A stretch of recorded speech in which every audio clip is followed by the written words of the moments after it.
बांझ जिठानी। अमिता और सुनीता आपस में देवरानी जिठानी होती हैं। शादी के कई साल बाद भी अमिता को कोई औलाद नहीं होती, लेकिन शादी के 1 साल में ही देवरानी सुनीता को एक प्यारा सा बेटा होता है। अरे सुनीता, तू तो सीधी है। क्या सारा दिन अपने बच्चे को उस अमिता की गोद में डाली रहती है? देखती नहीं खुद का बच्चा तो है नहीं। अरे कहीं तेरा बच्चा भी। कैसी बात कर रही है माँ जी? अभी उनकी शादी को भी तो सिर्फ 5 साल ही हुए हैं। कई लोगों को तो 10-10 साल बाद भी बच्चे होते हैं। सास को सुनीता की बात अच्छी नहीं लगती। वो अमिता के पास जाती है। देख अमिता, घर का काम करा कर। सुनीता का एक तो छोटा बच्चा, वो बेचारी घर को चिराग भी दे और सारा दिन किचन में खटती रहे, और ऊपर से तू आराम करे। दीदी, खाने में क्या बनाना है दोपहर को? मैं किचन में जा रही हूँ। अरे नहीं नहीं, मैं हूँ ना, मैं खाना बना लूंगी। अरे खाना आप बनाएंगी तो मुन्ने को कौन पकड़ेगा? अरे तू पकड़ेगी, मैं पकड़ूंगी। भाई माँ ही तो मुन्ने को पकड़ती है। तू काम करे और ये मुन्ने के नाम पर आराम। अरे नहीं नहीं माँ जी, मैं माँ हूँ माना, लेकिन अमिता दीदी का प्यार भी कम नहीं है। सारा दिन भी नहीं खिलाएंगी तो रात को नींद नहीं आएंगी इन्हें। अरे तो दूसरे की औलाद तो दूसरे की होती है ना। ला अमिता, मुन्ने को मुझे दे दे। लेकिन जैसे ही मुन्ने को सास गोद में लेना चाहती है, वो उनके पास जाने से इनकार कर देता है। अरे काला जादू कर दिया है इसने।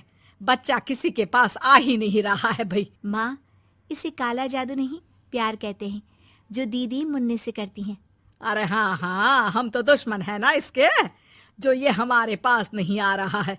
अरे सगी दादी हूँ मैं, पूरी की पूरी कोठी इसी के नाम कर जाऊंगी। अब बोल, अब भी प्यार है क्या इससे? अमिता को सास की बात पर गुस्सा आ जाता है। वैसे भी माँ जी, पूरे घर में यही एक चिराग है, तो आप इसे दे या ना दे, सारा कुछ इसी का है, चाहे वो मेरा भी क्यों ना हो। हाँ हाँ, अभी तो बड़ी जबान चल रही है, लेकिन जब घर पूरा इसके नाम होगा ना तब पता चलेगा। अमिता और सुनीता दोनों ही मिलजुल कर रहती थी, इसलिए सास की बात का दोनों को ही बुरा ना लगता। मिलजुल कर काम करती और हंस खेल कर रहती। अरे बेटी, तेरी दोनों भाभियों ने तो मुझे साइड कर रखा है। अरे दोनों में इतनी पड़ती है कि मुझे तो डर लग रहा है, कहीं एक दिन ये दोनों मेरी बात मानने से इनकार ही ना कर दे। अरे तो खेल खेलो और दोनों को अलग कर दो, इस पे कौन सा गणित लगाना है माँ? हाँ हाँ, ये तो है, चल देख लेती हूँ मैं।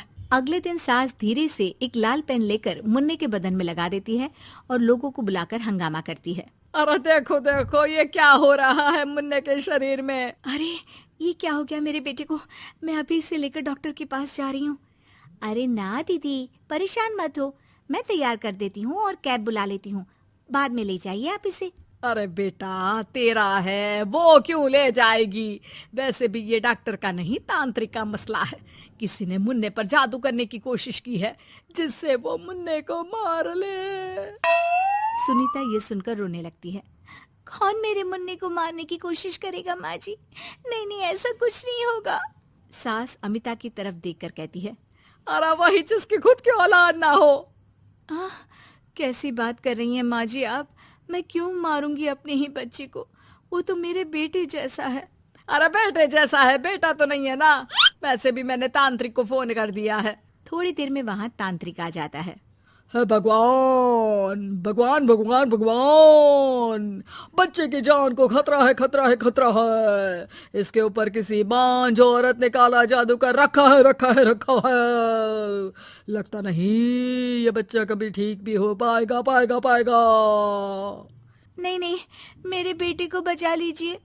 अमिता दीदी, आप इतना गंदा सोचेंगे मुन्ने के लिए, मैंने सोचा भी नहीं था। अरे कैसी बात कर रही हो सुनीता? मैंने तो मुन्ने को माँ से बढ़कर प्यार किया, ये सोचो भला मैं ऐसा क्यों करूंगी? लेकिन बेटे के प्यार में पागल सुनीता सास की जाल में फंस जाती है। दीदी, आज से आप और मैं अलग हैं, मेरी रसोई अलग, आपकी अलग, और आज के बाद मुन्ने को छूने की क्या, देखने की भी कोशिश मत करिएगा। अमिता सुनीता को समझाने की कोशिश करती है, पर कुछ नहीं होता। अगले रोज। ला सुनीता, मैं मुन्ने को नहला कर तैयार कर देती हूँ। नहीं नहीं माँ जी, मैं नहला देती हूँ। लेकिन जैसे ही वो मुन्ने को नहलाने लगी, पेन के निशान एक एक करके निकल गए। अरे माँ जी, ये तो किसी ने पेन से निशान बनाए थे। देखिए, जैसे ही मैंने मुन्ने को नहलाया सारे निकल गए। अब अरे नहीं नहीं बहू, ये तो बाबा का कमाल है कि बच्चे के ऊपर से ये साया धुल गया। लेकिन ये क्या माँ जी, मुन्ना तो रोया ही जा रहा है, न खा रहा है न दूध पी रहा है, बस चाची चाची कर रहा है। अरे इतनी जल्दी उसका भूत नहीं उतरेगा इसके सर से, मार मार कर खिला। जी माँ जी। लेकिन सुनीता का बेटा, जिसे अमिता से बेहद प्यार था, वो उसके पास जाने की जिद में ना खा रहा था ना पी रहा था। उसकी हालत बिगड़ती ही जा रही थी। हार कर एक दिन, माँ दीदी दिखाई नहीं दे रही है, क्या वो मायके चली गई है क्या? अरे क्या पता कहाँ गई, रुक बड़कू से पूछती हूँ। ए अमिता कहाँ है? माँ जल्दी पता करिए ना, दीदी कहाँ है? मुन्ने की हालत दीदी के लिए खराब होती जा रही है। सुनीता मुन्ने को लेकर नीचे अमिता के पास जाती है। अमिता बिस्तर पर पड़ी होती है।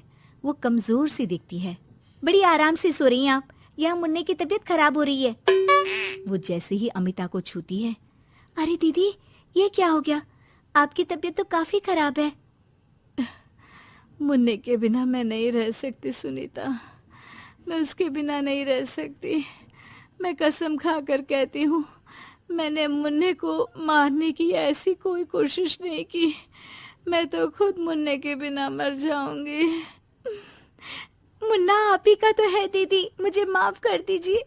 ये पकड़िए अपना बेटा,